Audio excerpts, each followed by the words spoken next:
L'année dernière, nous vous faisions une vidéo sur Imoni Bates, petite pépite lycéenne attendue pour un avenir plus que brillant. Alors qu'il n'avait que 14 ans, beaucoup d'observateurs, nous les premiers, étaient dithyrambiques à son propos, certains allant même jusqu'à le considérer comme le futur Kevin Durant. En même temps, à notre décharge, il y avait de quoi s'enflammer, car les accomplissements, il les multipliait. Son plus gros fait d'armes, avoir scoré 43 points face à Bronny James sous les yeux de LeBron James. Il est également devenu, lors de sa deuxième année high school, le plus jeune lycéen à recevoir la distinction Gatorade du joueur de l'année. Dwayne Wade, Trae Young, Draymond Green et Jason Tatum, eux aussi hypés comme jamais, avaient même fait le chemin pour lui remettre son trophée. Il faut dire que cette année-là, il a atteint, lors d'un seul et même match, les chiffres de 63 points et 21 rebonds. Avouez que la liste commence à être longue. Sauf que tout ça, on ne va pas trop s'attarder dessus, on l'avait plus ou moins abordé de long en large dans notre vidéo, en vous publiant un max d'images et de détails, et depuis, il y a eu du nouveau. Alors qu'à la base, il s'était engagé avec Michigan State pour le futur, le jeune Bates fait d'abord une saison à la Ypsi Prep Academy, programme de basket créé par son père, à l'aide de différents sponsors. L'idée surtout était de permettre à Imoni d'être sous le feu des projecteurs, en affrontant certains des meilleurs lycées du pays, certains des meilleurs prospects, Chet Holmgren par exemple, qui a fait partie de ses adversaires de renom. Suite au Covid, c'était probablement la meilleure façon de relancer la hype autour du gamin pour sa 3e année au lycée, et ça fonctionne. À tel point que malgré son engagement avec l'équipe de Tom Izzo pour l'université, beaucoup d'autres programmes lui font la cour. Nous étions au mois d'avril 2021 et tout le monde n'attendait qu'une chose, que la pépite fasse son choix. Beaucoup d'options lui sont offertes, à la fac en étant reclassé, mais aussi dans le basket professionnel, comme en G-League en Australie ou dans la Overtime Elite. Les options restaient donc nombreuses, mais faire une 4e année en high school ne semblait pas quelque chose d'envisageable. Au lycée, Bates n'était rien d'autre qu'un gros poisson dans une petite mare, son niveau étant bien trop haut pour jouer avec des gars de son âge. C'est pour ça que, motivé par son père, il passe son diplôme de façon anticipée. Agile, grand et explosif, il est considéré comme le joueur le plus gifté offensivement du pays. Du haut de ses 2m06, il peut tout à fait porter la balle et créer son tir de partout sur le terrain. Il est typiquement le joueur qui peut exceller en ISO grâce à ses pull-ups, mais aussi en transition via sa vitesse et ses qualités athlétiques. On peut comprendre que beaucoup de recruteurs soient à ses pieds à ce moment-là, et face à l'embarras du choix, inutile de prendre une décision trop précipitée. Donc première étape, il se désengage avec Michigan State, expliquant avec son père que la fac ne possède pas forcément l'alchimie idéale pour son développement. C'est là que Memphis lui permet de rejoindre l'université de façon anticipée, une année plus tôt, afin que sa formation soit plus longue et plus complète dans une fac réputée et coachée par Penny Hardaway, c'est tentant. Rappelons que s'il avait suivi le parcours classique, en tant que 2004, il n'aurait pas dû rejoindre la fac avant l'été 2022, mais c'est comme ça, depuis son plus jeune âge, Imoni Bates est toujours en avance. C'est dans ces conditions très enthousiasmantes qu'il accepte le deal et rejoint l'équipe des Tigers dans le Tennessee. Bates a ainsi l'occasion de s'associer avec l'un des autres top prospects, Jalen Duren, et vu l'expérience NBA de Penny, 4 fois All-Star quand même, la décision paraît idéale pour son avenir. Le souci, c'est que bien souvent, le gap entre le lycée et la fac est réel, même pour les meilleurs prospects, et encore plus quand ils ont un an d'avance. Les adversaires sont plus physiques, plus athlétiques, le rythme est plus élevé, et prodige ou non, un temps d'adaptation est bien souvent nécessaire. De plus, jusque-là, Bates n'avait connu que son père en tant que coach, qui savait réellement comment mettre en valeur ses qualités. Arrivé sous les ordres d'un formateur référencé comme Penny Hardaway représentait donc une nouvelle étape à franchir. L'adaptation ne pouvait donc pas se faire d'un claquement de doigts. Il n'était donc pas déconnant d'imaginer Imoni Bates, mais aussi Jalen Duren, galérer un petit peu au mois de novembre. Pourtant, notre jeune surdoué commence plutôt bien, même si ses adversaires ne sont pas les plus renommés. Pour son premier match face à Tennessee Tech, dans la win, il plante 17 points à 6 sur 9, dont 4 sur 7 à 3 points. Lors des 2 rencontres suivantes, il confirme avec 15 points, puis 16, toujours dans des victoires. C'est cool, sauf qu'après, plus rien. Depuis ce jour, quand l'adversité s'est intensifiée, plus jamais il n'a dépassé les 13 points. Il enchaîne les 2 sur 10 au tir, les 1 sur 10 même, et quand Jalen Duren, lui, a réussi à monter en puissance face à ses adversaires de plus en plus forts, l'impact de Bates, lui, a commencé à soulever énormément de doutes. Son temps de jeu, logiquement, a baissé, et de plus en plus souvent mis sur le banc, Bates se frustre. Pour la première fois toute sa vie, dans le basketball, il est en difficulté, et son attitude sur le bord du terrain est négative. Fin janvier, après 3 rencontres à moins de 10 points et un temps de jeu inférieur à 23 minutes de moyenne, les choses s'accélèrent. Il décide de rentrer quelques jours dans le Michigan, proche de sa famille, qu'il n'avait jamais quitté jusque-là. Et le souci, c'est que pour le match d'après, celui contre Cincinnati, il ne revient pas. Son père annonce qu'il est blessé au dos et doit voir un spécialiste dans la région. Pourquoi pas? Il s'agirait de problèmes biomécaniques au niveau des lombaires. Mais problème, beaucoup sont dubitatifs et Yahoo Sports affirme que ces douleurs n'ont jamais été constatées, ni par le staff médical, ni par les coachs des Tigers. Cette situation avait donc tout d'une blessure diplomatique pour cacher les difficultés du jeune joueur, et des rumeurs annoncent même qu'il devrait se désengager du programme. Cependant, Penny Hardaway a rapidement tenu à calmer le jeu concernant la jeune pépite. Son dos le gêne depuis un moment et vous savez, nous ne voyageons jamais avec les joueurs qui ne peuvent pas jouer. Alors quand nous sommes allés à Cincinnati, plutôt que de lui demander de venir pour ne rien faire, il valait mieux qu'il utilise son temps pour se soigner dans le Michigan.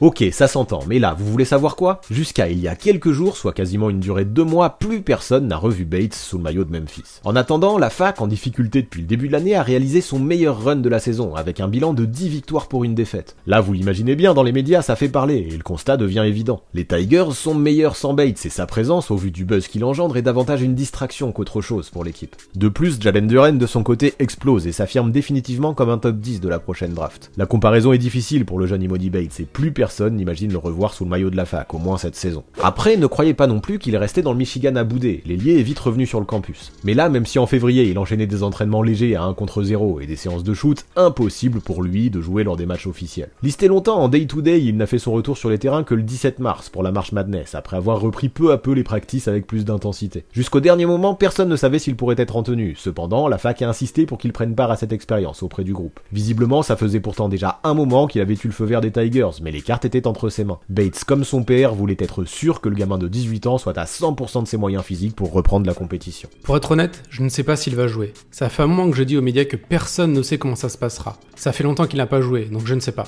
Il s'entraîne à nouveau, mais il n'a pas joué depuis plus de 5 semaines.